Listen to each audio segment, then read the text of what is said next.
Hello everyone, welcome to online lecture series of St. Vidya Mandir High School Junior College Science and Commerce. Myself Rajnish Pandey for chemistry, as I am explaining chapter D and F block elements, transition and inner transition elements. In this chapter, I will explain metallic properties of D block elements, magnetic properties, color, catalytic properties, formation of alloys, and some other properties. Now, first metallic character. So as we know that low ionization enthalpy and vacant d orbitals in the outermost shell are responsible for the metallic character of the transition elements. These favor the formation of metallic bonds, and thus these elements show typical metallic properties. The hard nature of these elements suggests the formation of covalent bonds in them. This is possible due to presence of unpaired n-1 means what? Penultimate d electrons in these elements. Nearly all transition metals have simple HCP, hexagonal close packing, cubic close packing CCP, and BCC body centered cubic cell. So this type of close packing present in this transition elements. In all the transition series of melting point increases up to D5 configuration till chromium, molybdenum, tungsten show highest melting point in their respective series. Manganese and Tc display anomalous value. Atomic number of melting point decreases regularly. As I had explained in previous video with this graph, how it is increases and decreases the melting point. Now this metallic character, one more important thing, why these transition elements are hard and having high melting and boiling point. Reason behind that, its outermost two cells are take part in the bond formation. As we know that outermost two cells are incomplete because differential electron enter in penultimate cell n-1 cell. That's why outermost two cells are take part in bond formation, so they are much packed, much close to each other and become hard. Magnetic properties. We know that electrons revolve around the nucleus, and when charged particle revolve, then it creates the magnetic field. And one orbital can occupy maximum 2 electrons with opposite spin. Therefore, one spinning of electron which create the magnetic field can neutralize to the other spinning electron which create the magnetic field. So, substance which have all electrons paired show dimagnetism, means not influence in magnetic field, and substance which have unpaired electron influence in magnetic field and shows paramagnetism. In compound of transition metals exhibit magnetic properties due to the unpaired electrons present in their atoms or ions. Some substances are attracted very strongly, and these are called what? Ferromagnetism. Yeah, ferromagnetic substances. So which influences strongly in magnetic field is called what? Ferromagnetism. Now, among transition metals like Fe, iron, Co, cobalt, Ni, nickel are ferromagnetic. They having more unpaired electron. How to calculate the magnetic power? So mu is equal to what? Root n within bracket n plus 2 Bm, where n is the number of unpaired electrons and mu is what? Magnetic moment expressed in the Bohr magneton, Mb. So substance which have a high value of mu, that shows the more magnetic properties. Now color. This is also important characteristics of the transition element, color.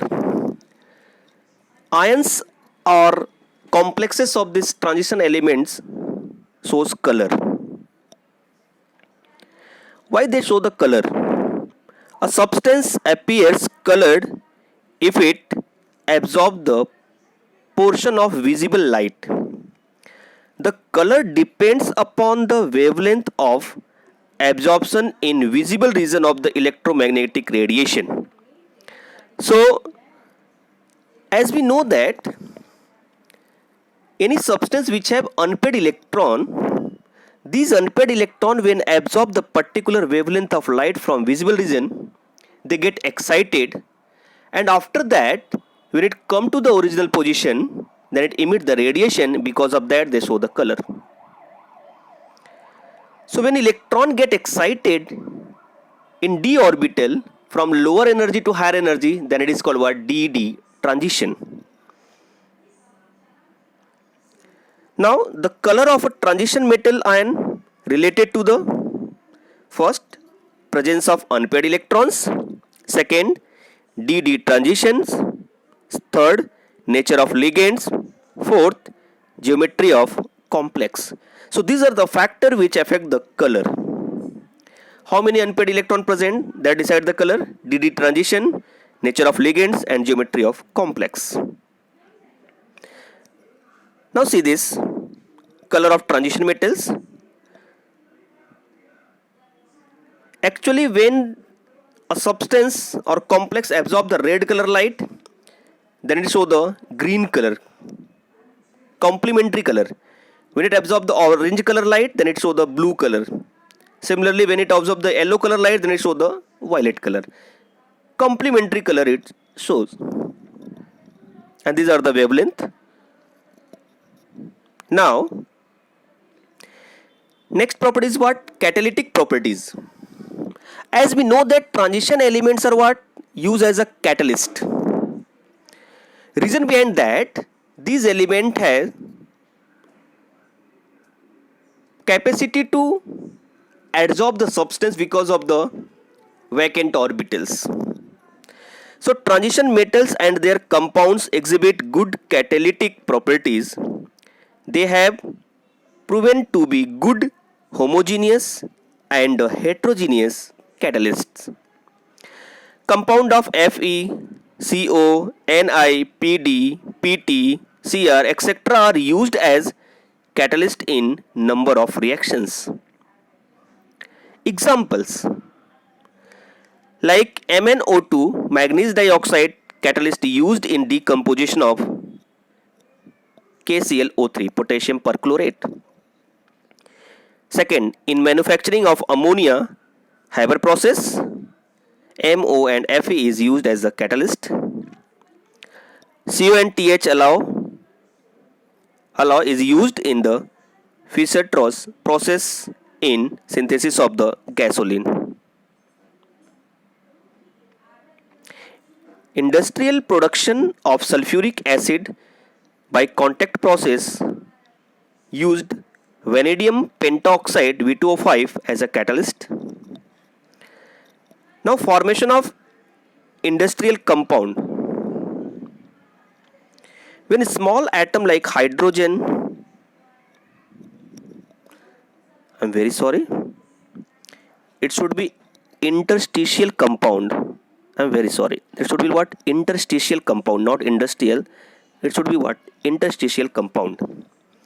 So formation of interstitial compound. So when small atoms like hydrogen, carbon or nitrogen are trapped in interstitial space within the crystal lattice, the compounds formed are called interstitial compounds. Steel and cast iron are examples of the interstitial compounds of carbon and iron. Due to presence of carbon, the malleability and ductility of iron is reduced while its tensile strength, otherwise tensity, increases. So tensity increases, but malleability and ductility is what decreases. So when we see the crystal of transition elements, then we get there are some interstitial space which is called void. So in this interstitial space, when a small atom like hydrogen, carbon, nitrogen get, then it form this interstitial compound. So transition elements having this capacity to form the interstitial compound. Some properties of the interstitial compounds. First, they are hard and good conductors of heat and electricity. Their chemical properties are similar to the parent metal. Their melting point are higher than the pure metal. Their densities are less than the parent metal. Fifth, hydrides of transition metals are used as powerful reducing agent. So these are some important properties of interstitial compounds. Now, formation of alloys. So transition metals form alloy where atoms of one metal are distributed randomly in the lattice of another metal. Now alloy are classified into ferrous and non-ferrous. So ferrous alloys have atom of other elements distributed randomly in atom of iron in mixture as percentage of iron in more, they are termed ferrous alloy. Nickel steel, chromium steel, stainless steel, etc. all steels have the 2% carbon. So ferrous alloys means what? Have the atom of other elements distributed randomly in atom of iron in the mixture. As a percentage of iron is what? More. That's what is called what? Ferrous alloys.